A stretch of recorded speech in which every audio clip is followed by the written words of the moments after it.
विजयादशमी बद्दल प्रत्येक धर्मामध्ये वेगवेगळ्या गोष्टी सांगितलेल्या आहेत. तर विजयादशमी बद्दल महात्मा फुलेंनी काय सांगितलं ते बघू आपण.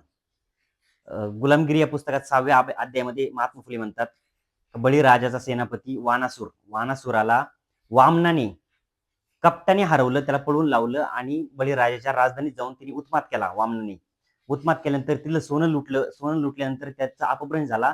शिलंगणाचे सोने लुटले.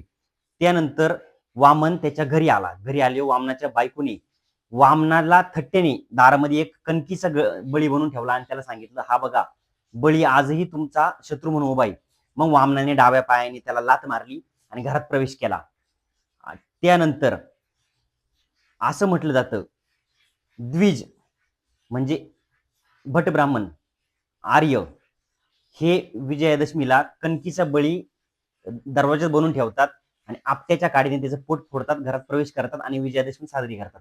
परंतु अनार्य लोक, अनार्य म्हणजे बहुजन, हे काय करतात, त्या दिवशी इडापिडा जाऊ, बळीचं राज्य येवो अशी घोषणा देतात आणि आपली आई बहीण बायको आपल्या घरातल्या भावाला नवऱ्याला ओवळते.